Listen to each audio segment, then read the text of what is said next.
오늘의 말씀은 데살로니가후서 2장 1절에서 12절입니다. 형제들아, 우리가 너희에게 구하는 것은 우리 주 예수 그리스도의 권임하심과 우리가 그 앞에 모임에 관하여 영으로나 또는 말로나 또는 우리에게서 받았다 하는 편지구나. 주의 날이 이르렀다고 해서 쉽게 마음이 흔들리거나 두려워하거나 하지 말아야 한다는 것이라. 누가 어떻게 하여도 너희가 미혹되지 말라. 먼저 배교하는 일이 있고 저 불법의 사람 곧 멸망의 아들이 나타나기 전에는 그날이 이르지 아니하리니 그는 대적하는 자라.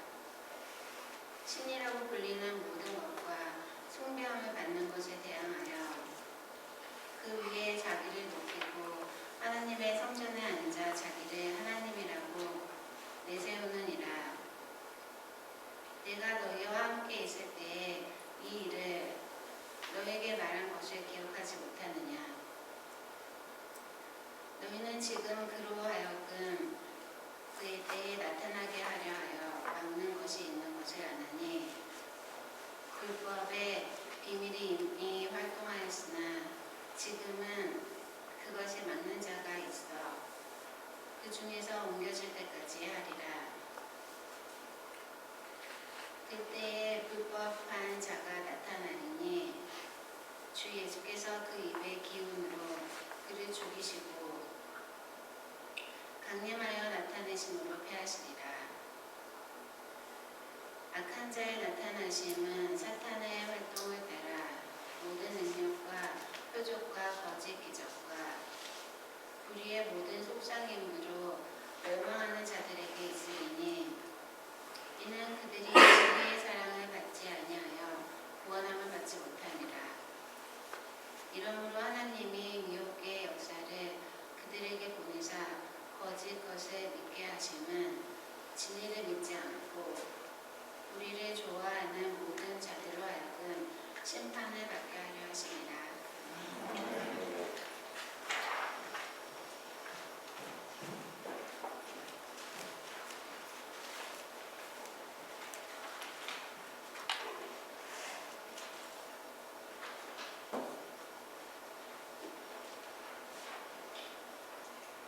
종말에 대한 여러 가지 소문들 중에 가장 대표적인 것, 유명한 소문이 무엇이 있겠습니까?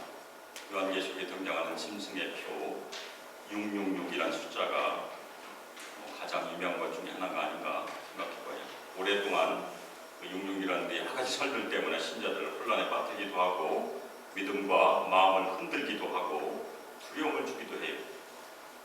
그래서 오래전부터 666이 과연 무엇일까? 그래서 바코드가 666이다. 저희가 시장 갈 때마다 다 바코드 찍는데 저희는 거기에 이미 빠져있는 거죠. 만약에 그렇다고 그러면. 그리고 컴퓨터가 666이다. 666은 히브리어로 막대기 3개가 666입니다. 그러면 그걸 영어로 번역하면 WWW가 돼요.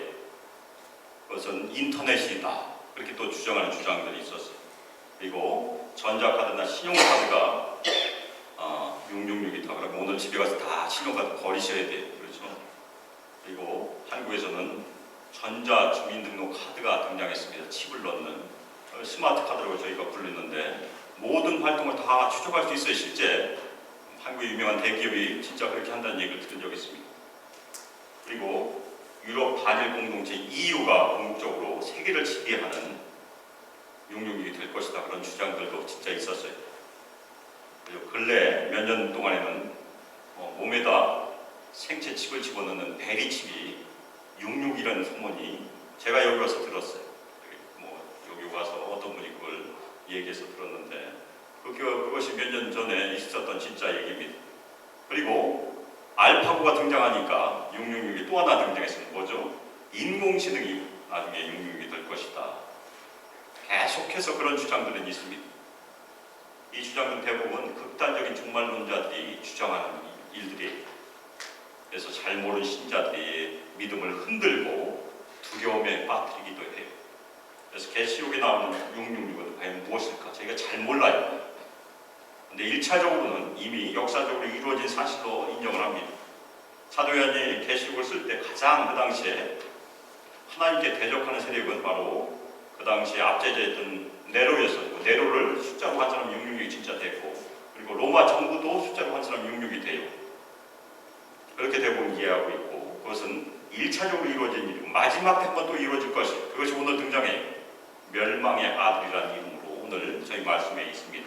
그래서 예수님께서 이 땅에 오시기 전에 등장하는 사탄의 도구인 적그리스도, 바로 적그리스도를 저희가 666으로 이해하고 있습니다. 아직 등장하지 않았어요. 두려워하실 필요 없어요. 왜냐하면 오늘 말씀에 의하면 적그리스도는 우리가 그냥 확인할 수 있습니다. 우리는 영적으로 아주 혼잡한 시대에 살고 있어요. 왜냐하면 인터넷 때문에, 유튜브 때문에 많은 이론들이 있고 설들이 나는 거예요. 그래서 그 영적으로 혼잡한 시대를 살고 있는 우리가 어떻게 신앙을 지켜갈 수 있을까? 그것이 오늘 저희가 살펴볼 말씀입니다. 오늘 말씀에 보면 분명한 징조 두 개가 있어요. 그리고 또 하나는 마태복음 24장에 보면 예수님께서 친히 아주 자세하게 마지막 때에 있는 징조들 다 설명해 주셨어요. 그것은 우리가 이해할 수 있는 것입니다. 요한계시록은 이해할 수 없어도 오늘 말씀이나 마태복음 24장은 쉽게 이해할 수 있는 그런 내용입니다. 그래서 사도 바울이 종말을 살고 있는 우리 신자들에게 먼저 쉽게 마음이 흔들리거나 두려워하지 말라고 권고하고 있어요. 1절에 보면 우리 주 예수 그리스도의 강림하심과 우리가 그 앞에 모임에 관하여, 이것은 굉장히 기쁜 소식입니다. 복음이에요. 그런데 왜 이 복음이 우리 신자들의 마음을 흔들고 두렵게 할 수 있는가? 그것을 왜곡하는 사람들이 있기 때문에 그렇습니다. 예수님께서는 반드시 마지막 때 강림하실 것이에요. 데살로니가 전서부터 후서까지 사도 바울이 반복적으로 얘기해요. 그것이 우리가 꼭 지켜야 될 믿음이라는 얘기. 그리고 그 다음에 또 하나 중요한 사실이 무엇입니까? 오늘 말씀을 보면 우리가 그 앞에 모이게 될 것이다. 데살로니가 전서에서는 우리가 구름 속으로 끌려 올라간다고 돼 있어요. 그래서 저희가 휴거라고 부르죠. 우리가 올라가는 것이 아니에요. 어떤 강력한 힘에서 우리는 들려 올려지게 될 것입니다. 그리고 모두 다 공중에서 예수님을 만나게 될 것이에요. 그것이 바로 저희가 꼭 가슴에 새게 될 마지막 때의 진리예요. 다른 것은 우리가 혼동되더라도 그것은 혼동되지 말라는 얘기입니다. 우리 신자들은 예수 모실 때 죽었던지 살았던지 걱정할 필요가 없어요. 순서만 달라집니다. 죽은 자가 먼저 일어나고 산 자들은 그 다음 따라서 다 올라가게 돼 있어요. 아멘입니까? 그런데 왜 사도 바울은 마음이 흔들리거나 두려워하지 말라고 하고 있을까? 우리 신자들의 마음을 흔들고 두려워하게 하는 일들이 있기 때문에 그래요. 아마 데살로니가 교회 신자들에게도 이런 문제가 있었던 것 같습니다. 예수님께서도 종말을 만나면 마태복음 24장 6절에서 두려워하지 말라고 이렇게 말씀하고 있어요. 난리와 난리의 소문을 듣겠으나 너희는 삼가 두려워하지 말라. 이런 일이 있어야 하되 아직 끝은 아니니라. 많은 신자들이 중동에 무슨 일만 있으면 다 두려워해요.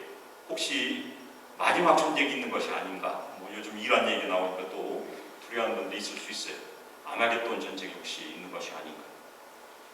난리와 난리의 소문은 재난의 시작이지 끝이 절대 아니에요. 그것은 옛날부터 있었던 일입니다. 바울은 2절에서 우리 신자들의 마음을 흔들고 두렵게 하는 세 가지 유형이 있습니다. 지금도 세 가지 유형이 있습니다. 영으로나 말로나 또는 우리에게서 받았다 하는 편지로 주의 날이 이미 이르렀다 라고 주장하고 있습니다. 만일 예수의 날이 이미 이르렀다고 하면 그 신자들은 무엇입니까? 끌려 올라가지 못했으니까 여기 남아있는 사람들, 버림받은 사람들이라는 얘기, 얼마나 당황스럽겠어요.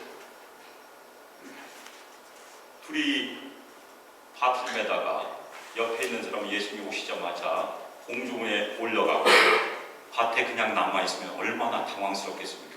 성경에 기록된 말씀입니다. 아마 데살로니가 교회 교인들이 그렇게 생각했을 수도 있어요. 갑자기 옆에서 잠을 자던 자신의 배우자는 아침에 눈을 뜨니까 갑자기 없어졌어요. 예수님 만나러 올라간 것이 자기만 남아있으면 얼마나 당황스러울까. 그 당시에 영으로 계시로 그 일을 주장했던 사람들이 있었던 것 같아요. 그리고 가르침으로, 또 하나는 바울이 쓴 편지가 이렇게 얘기했다라고 가짜로 얘기한 사람들이 있었던 것 같습니다. 그 거짓 주장은 지금도 있어요. 종말에 대해서 우리들만 계시를 받았다고 주장하는 사람들이 꽤 많이 있습니다. 인터넷 뒤지지 않아도 한국에 가면 플랜카드로 666의 비밀 딱 하고 붙인 사람들 꽤 많이 있어요. 대부분은 가짜, 대부분은 위험해요. 그리고 자기들만 종말에 대해서 성경을 잘 해석하고 있다고 주장하는 사람은 분명히 있습니다. 대부분 이단들이. 그리고 다른 권위나 예언자, 옛날 있었던 정감록, 노스트라다무스 그런 예언들, 심지어 마야의 예언들 다 끌어다가 숫자를 계산하고 다니엘서에 나오는 많은 숫자들이 있어요. 그래서 예수님께서 언제 오실 것이다, 그렇게 주장하는 사람들 많이 있습니다. 그런 거짓 주장하는 사람들은 예나 지금도 많이 있어요. 항상 있어 왔어요. 예수님 오실 때까지 있을 것이에요. 바울이 우리 신자들에게 권고하는 것은 그런 거짓 주장들에 대해서 흔들리거나 두려워하지 말라는 얘기입니다. 참된 주장은 성령이 있다는 얘기예요. 잘 모르면 그냥 덮어두세요. 알려고 하지 말라는 것입니다. 억지로 풀다 보면 멸망할 때 두려워하는 것이 우리가 성경 해석하는 중요한 법칙이에요. 요한계시록은 대부분 우리가 이해하기 쉽지 않습니다. 왜냐하면 상징들이니까. 알고 있는 내용, 끝까지 믿음을 지키라는 것을 우리가 다 알고 있지 않습니까? 요한계시록 서두에 다 기록이 되어 있어요. 끝까지 인내하는 자는 생명의 멸류관을 얻으리라. 이 말씀 이해하지 못한 성도는 아마 없을 거예요. 그런데 뒤에 나오는 많은 환상들 잘 모릅니다.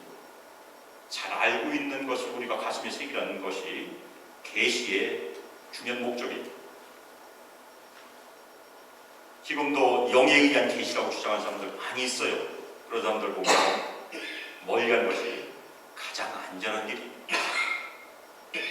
그리고 엄청난 기사와 이적을 보더라도, 심지어는 죽은 자가 일어나는 그런 기적을 보더라도 그 예언이나 가르침이 성경에서 벗어났으면 절대 따르면 안 된다는 얘기예요. 마지막 때는 진짜 죽은 자를 일으키는 그런 기적이 있을 수 있어요. 적그리스도가 우리 눈앞에서. 왜 그렇습니까? 마지막 때는 엄청 무서운 시대가 올 수도 있는 것입니다. 우리 성도들의 영혼을 도둑질하려고 오는 그런 시대, 배교의 시대가 올 수도 있다는 것입니다. 그래서 지금부터 우리가 깨어 기도하는 것이 굉장히 중요해요. 우리 시대가 아닐 수도 있어요. 우리 자녀의 시대, 아니면 손자 시대, 언제 올지는 모르지만 점점 가까워지고 있는 것은 사실이에요. 그래서 이 미혹의 시대를 살고 있는 우리 신자들에게 사도 바울이 뭐라고 권면합니까? 우리 신자들은 마지막 때 미혹돼서는 안 된다고 가르치고 있습니다. 3절에 보면 신자들은 누구라도, 어떤 사람이라도, 또 하나는 어떤 방법으로도, 어떤 길로도 자신을 미혹하도록 내버려 두어서는 안 된다. 많은 사람들도 있고 많은 방법들도 있다는 것이, 우리 신자들 미혹하려고 달려드는 많은 사람들, 많은 길들이 있는데 절대 허용해서는 안 된다는 얘기입니다. 예수님께서도 마태복음 24장 4절에서 비슷한 말씀을 하십니다. 너희가 사람의 미혹을 받지 않도록 주의하라. 많은 거짓 선지자들이 일어날 것이라는 얘기입니다. 그래서 마지막 때 24장 11절에 보면 거짓 선지자들, 거짓 그리스도들이 많이 일어나서 많은 사람들을 미혹하려고 애쓸 것이다. 예수님께서 경고하고 있습니다. 지금도 그래요. 지금도 우리가 마지막 때를 살고 있기 때문에 동일합니다. 그래서 우리 신자들이 마지막 때에 대한 바른 지식을 가지고 있어야 돼요. 무엇이 과연 일어날 것인가. 사도 바울은 오늘 말씀에서 두 가지 징조를 얘기합니다. 물론 예수님의 말씀에는 더 있어요. 근데 사도 바울이 얘기한 두 가지 징조만 잘 알아도 됩니다. 마지막 때 반드시 일어나야 될 일, 그것은 예수님이 강림하시기 전에 있어야 될 일이라는 얘기입니다. 그 일이 있지 않고는 예수님이 오시지 않는다는 얘기입니다. 반드시 그 일이 있은 다음에 예수님이 오신다는 얘기입니다. 순서가 있어요. 그래서 첫 번째는 무슨 일이 있습니까? 먼저 배교하는 일이 있을 것이다. 이 예언은 주 예수께서 강림하시기 직전에 대대적인 배교가 있을 것이라는 그런 예언입니다. 예수님께서 누가복음 18장 8절에서 비슷한 말씀하셨어요. 예수님께서 다시 오실 때, 인자가 다시 오실 때 세상에서 믿음을 보겠느냐 그렇게 물어보십니다. 대답은 예스 아니면 노죠. 그런데 대부분은 노라고 얘기해요. 마지막 때는 믿음을 가진 사람들이 많지 않을 것이다라는 그런 대답입니다. 그런데 원어에서는 그냥 믿음이 아니고 그 믿음이 the faith라고 되어 있어요. 바로 그 믿음. 어떤 믿음이겠어요?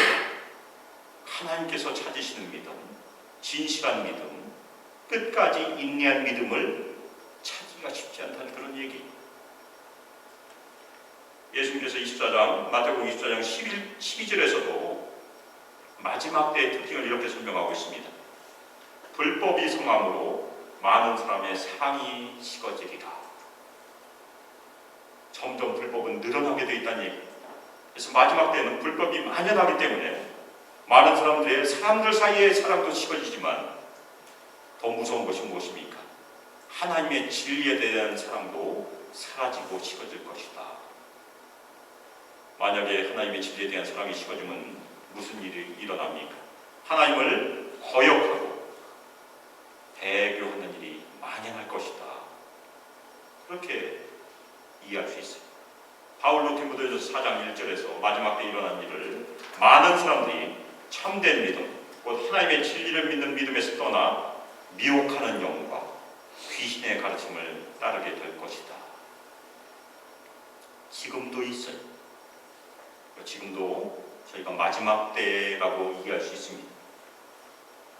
다음 징조가 저희가 무서워하는 징조예요.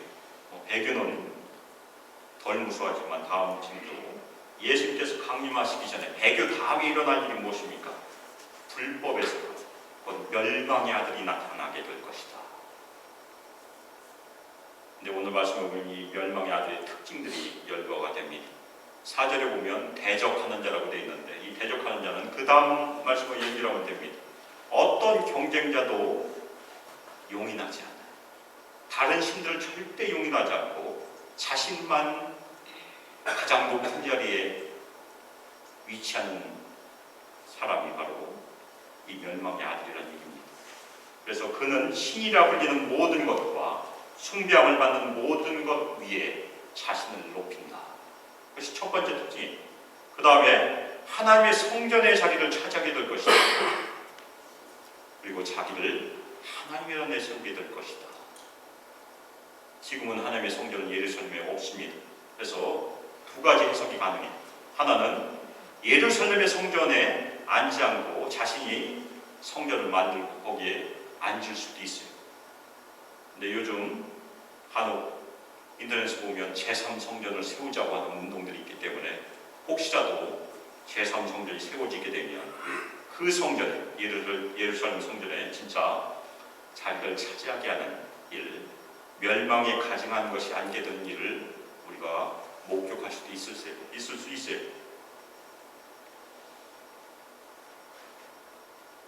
그런데 그 멸망의 아들은 아직 활동하지 않고 있습니다. 우리가 아직 보고 있지 않아요. 그 이유는 그 멸망의 아들이 나타난 것을 막고 있는 존재가 있다는 얘기입니다. 6절에 보면 마지막 때에 나타나도 그를 막고 있는 무엇이 있어요. 무엇인지는 사도바울은 정확하게 얘기하지 않아요. 7절에서도 막고 있는 사람이 또 있어요. 그래서 성경 해석자들은 성령님 아니면 다니엘서 10장에 보면 사탄의 권세를 제압하는 천사장이 있습니다. 천사장 미가엘이 아닐까 이렇게 해석을 하고 있습니다. 그런데 이 멸망의 아들을 맡고 있기 때문에 멸망의 아들은 가만히 있는가? 그렇지 않다는 것이에요. 조용히 활동하고 있어요. 그래서 사도 바울이 그의 불법의 비밀이 이미 활동하고 있다. 사탄의 권세는 많이 제압되어 있는 것이 사실이에요. 예수님의 십자가의 승리로 말미암아 많이 제압이 되었지만 완전히 제압된 것이 아닙니다. 불법의 비밀을 계속해서 예수 그리스도와 예수님의 사람들에게 대적하고 적대감을 가지게 하고 공격하고 복음의 전파를 방해하고 박해를 주고 환난 중하는 일들을 지금도 하고 있습니다. 불법의 비밀은 멸망의 아들이 공적으로 나타날 때까지 계속 수행될 것입니다. 마지막 때는 이 멸망의 아들을 막는 자가 옮겨질 때가 올 것이에요. 그것을 우리가 대환란이라고 보통 부릅니다. 대환란은 다니엘서에도 있고 요한계시록에 등장하죠. 그래서 우리가 보통 7년 환란이라고, 원래 7년이라는 숫자는 성경에 없는데 1회인데 그것이 7년이 아닐까 이렇게 저희가 생각하고 있습니다.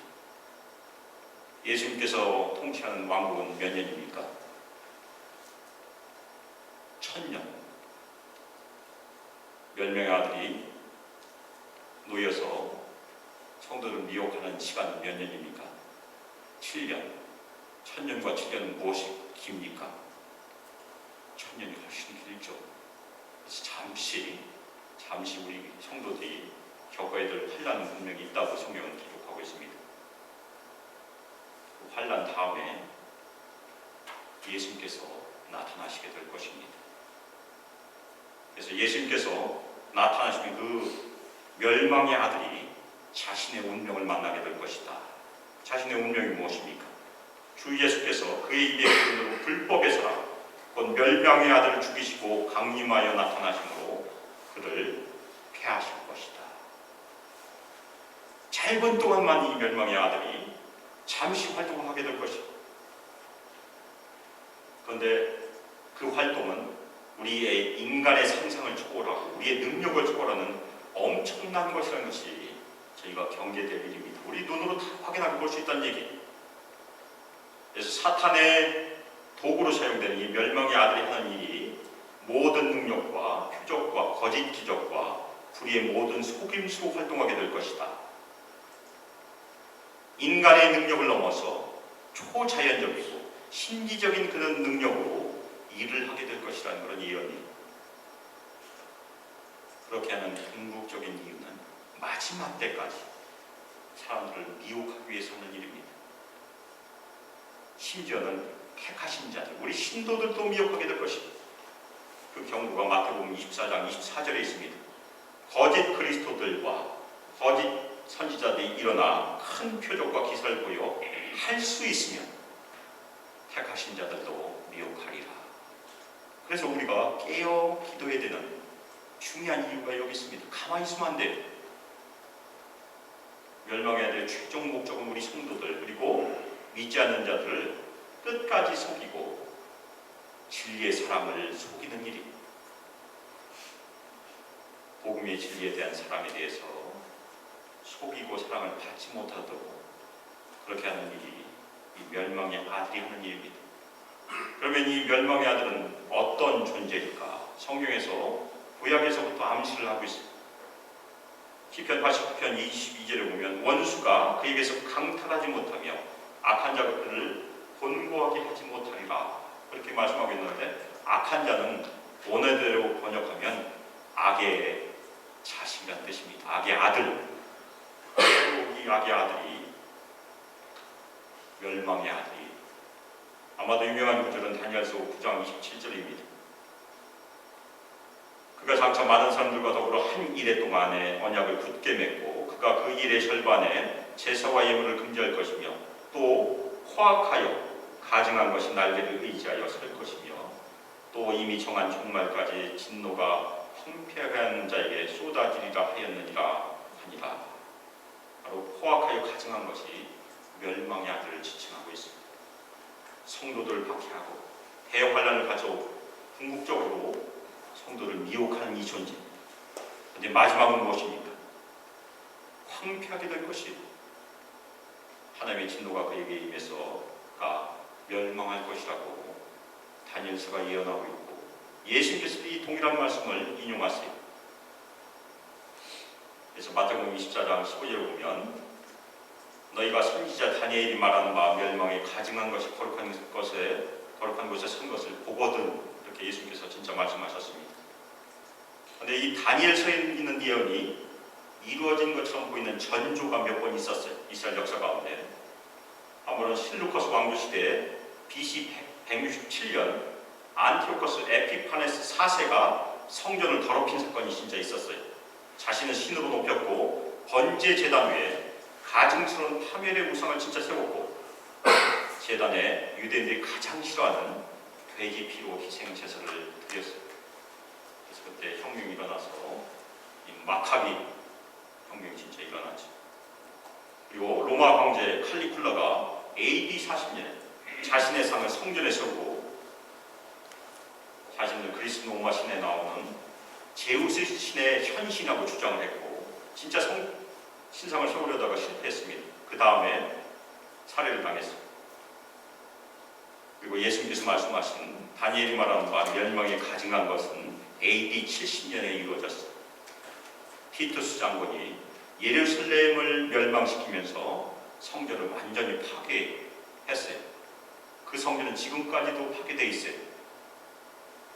다시 세워지지 않았어요. 그런데 이 멸망의 아들의 전조들은 마지막 때 나타나는 한 존재만 지칭합니다. 그 존재는 바로 적그리스도라는 얘기입니다. 요한일서에 등장하는 적그리스도. 그리고 또 하나 마지막 때 드러난 일이 무엇일까? 마지막 때는 진짜 믿음과 거짓 믿음이 드러나게 될 것입니다. 하나님께서는 마지막 때 배교의 시대에 미혹의 역사를 허용하세요. 10절에 오늘 말씀 10절에 보면 11절이죠. 하나님이 미혹의 역사를 그들에게 보내사 허용하신다는 얘기.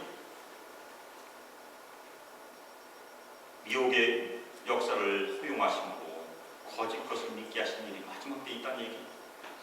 그렇게 하신 가장 중요한 이유는 우리가 과연 그 믿음, 참된 믿음을 가지고 있는가, 끝까지 인내하는 믿음을 가지고 있는가 아닌가를 분별하시기 위해서 알고 긴 참신자와 가라진 거짓 신자를 구별하기 위해서 하신다는 얘기.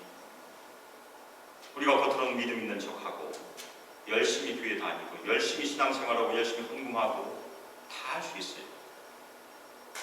하지만 속으로 진리를 사랑하지 않고 불의를 좋아하고 우리 영혼을 사탄에게 팔아먹을 수 있어요. 근데 마지막 날에는 하나님께서 진짜 믿음, 그 믿음과 가짜 믿음, 거짓 믿음을 분별하실 수 있다는 얘기입니다. 무엇을 통해서? 미혹의 역사를 통해서. 그것이 배교의 시대예요. 근데 지금은 배교의 시대가 아닙니다. 우리가 기뻐해야 돼요. 그렇지만 우리가 언젠가는 배교의 시대를 맞이하게 될 수도 있어요. 우리 때가 아니더라도 우리 자녀의 시대, 우리 손자의 시대. 최근에 어떤 예측에 의하면 2030년이 되면 기독교의 인구는 3분의 1로 줄게 될 것이라는 그런 통계도 진짜 있습니다. 그래서 저희가 오히려 경계하고 깨어 기도할 필요가 있는 것이 바로 이 마지막 때의 역사라는 얘기입니다. 마지막 때에 미혹하는 사람들은 결국 멸망한 심판을 받게 될 것이다. 마지막 때를 살고 있는 우리는 여러 가지 두렵게 하는 그런 소문들 속에서 살고 있습니다. 진짜 두려워할 수도 있어요. 근데 우리가 어떻게 하면 마음이 흔들리지 않고 어떻게 하면 두려움을 극복하고 승리하는 믿음을 가질 수 있을까? 예수님께서 이미 말씀하여 주셨습니다. 누가복음 18장 8절에서 이미 말씀하신 것처럼 바로 그 믿음을 가지라. 아멘입니까? 인내하고 흔들리지 않는 믿음, 참된 믿음, 예수를 진실로 믿고 예수님께 생명을 걸고 있는 믿음, 그 믿음만이 우리를 살게 될 것입니다. 그런 믿음을 가진 신자들은 절대 두려워할 필요가 없다고 사도 바울이 로마서 8장 38절 39절에서 선언하고 있어요. 굉장히 중요한 성경 구절이니까 저희가 같이 읽도록 하겠습니다. 내가 확신하노니 사망이나 생명이나 천사들이나 권세자들이나 현재이나 장래일이나 능력이나 높음이나 기품이나 다른 어떤 피조물이라도 우리를 우리 주 그리스도 예수 안에 있는 하나님의 사랑에서 끊을 수 없으리라. 아멘. 환난 가운데 박해 가운데 우리를 끝까지 지켜주시는 분은 누구입니까? 하나님이시라는 것이. 우리를 불러주셨고 아들과 딸로 삼아주신 그 하나님께서 지극히 큰 사랑으로 우리를 끝까지 보호해 주실 것입니다. 아멘입니까? 근데 제가 최근에 이 구절을 묵상하면서 이 구절에 빠져있는 한 존재가 있다는 사실을 알게 됐어요. 다른 것은 다 있는데 어떤 존재라도 어떤 피조물이라도 나만 빠졌어요. 자기 자신만. 하나님께서는 우리를 반드시 지켜주실 것입니다. 그런데 신자들의 책임도 있다는 얘기. 우리가 장로교회를 다니신 분들은 성도의 견인교회를 많이 들어봤을 것입니다. 두 가지가 있어요. 하나님께서 하나님의 능력으로 하나님의 주권으로 우리 신자들 끝까지 지켜줄 것이다. 그것이 한편이라고 하면 또 한편은 무엇입니까? 신자들은 끝까지 인내함으로 믿음을 지킬 것이다. 그런데 만일 신자들이 자신의 믿음을 포기하고 자신의 영혼을 사탄에게 팔아버리는 사람은 어떻게 될 것인가? 그것이 히브리서 6장에 기록된 말씀입니다. 하나님께서는 다시 기회를 안 주실 수도 있다는 얘기. 제가 공부했던 서던세밀에 있는 신약 교수인 탐 슈라이너라는 교수가, 그분은 칼빈주의자입니다. 그런데 그분이 쓴 책 중에 아주 그것을 쉽게 표현했어요. 수용 금지 팻말이 있어요. 여기 절대 수용하지 말라는 얘기입니다. 여기 넘어가지 말라는 얘기예요. 우리 신자는 절대 넘지 말아야 될 선. 그것이 무엇입니까? 배교의 선이. 예심을 부인하는 선. 그런데 수용 금지 팻말을 넘어서 수용하다가 익사했어요. 그 책임은 누구에게 있다는 얘기입니까? 하나님께 있습니까? 자신에게 있다는 얘기예요. 하나님께서는 절대 어떤 환난이 오더라도 어떤 고난이 오더라도 배교라는 그 금지 팻말을 넘지 말라는 얘기입니다. 그것이 우리가 꼭 지켜야 될 성도의 의무예요. 우리는 끝까지 인내해야 돼요. 그래서 로마 시대에 많은 신자들이, 많은 성도들이 사자밥이 되면서 믿음을 지켰습니다. 그것은 자신들이 인내한 것이에요. 근데 우리가 열심히 자신의 믿음을 지키다가 우리 힘으로 하지 못할 때도 있어요. 그때는 누가 지켜줍니까? 하나님께서 지켜주신 일도 있어요. 사도 요한이 그것을 경험했습니다. 사도 요한은 펄펄 끓는 기름 가마 위에 달려 있었어요. 전승에 의하면 밧줄만 끊으면 어떻게 됩니까? 떨어져서 펄펄 끓는 기름 속에서 죽게 돼 있었어요. 그런데 하나님의 섭리 가운데 풀려났습니다. 그래서 천수를 이고 예수님께 갔어요. 그래서 우리 성도들이 마지막까지 해야 될 일은 물론 하나님의 은혜, 선과 사랑을 끝까지 의지하지만 예수님의 말씀대로 끝까지 견디는 자가 본을 얻는다는 얘기입니다. 부활하신 예수님께서 요한계시록 서두에 서머나 교회에 하신 말씀이, 요한계시록 2장 10절에 보면 너는 장차 받을 고난을 두려워하지 말라.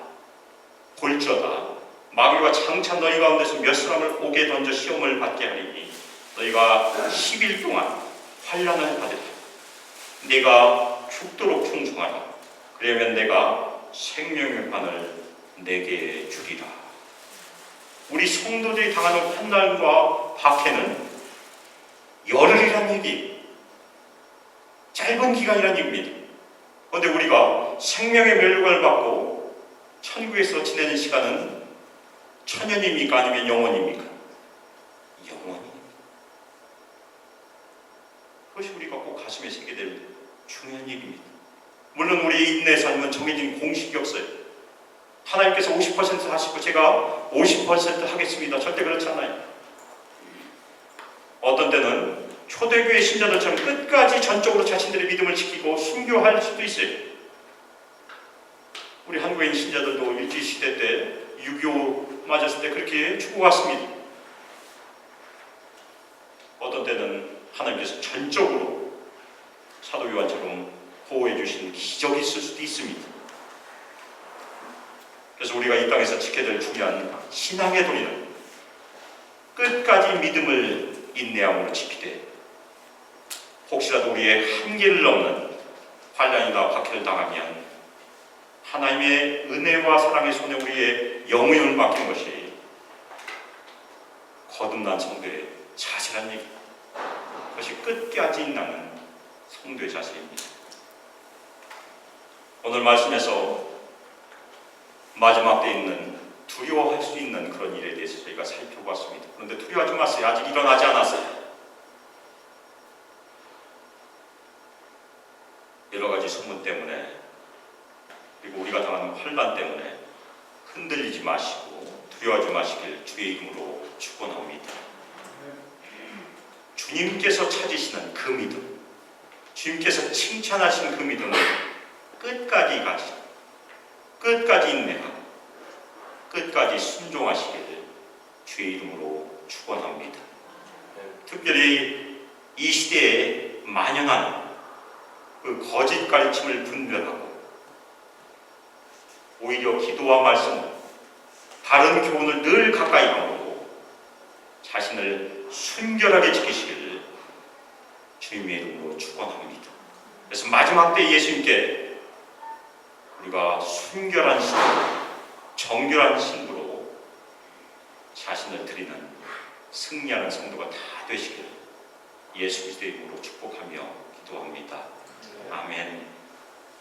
이 시간 합심해서 기도하실 때 오늘 마지막 때에 있을 그런 일들에 대해서 같이 살펴보았습니다. 그런데 우리가 지켜야 될 것이 무엇입니까? 끝까지 믿음 지킨 것이고 예수님께서 원하시는 그 믿음, 신실한 믿음, 흔들리지 않는 믿음, 인내한 믿음 우리가 끝까지 지키게 도와주시고 우리가 당하는 여러 가지 환난 가운데 하나님의 은혜와 사랑의 손으로 저희를 덮어주시고 저희가 감당할 수 없는 시험당함을 허락지 아니하시고 늘 피할 길을 주시고 혹시라도 우리가 감당하지 못할 때 하나님의 능력으로 저희를 지켜주시고 덮어주시고 우리 수많은 모든 성도들 지켜주시길 이 시간 합심해서 기도하겠습니다.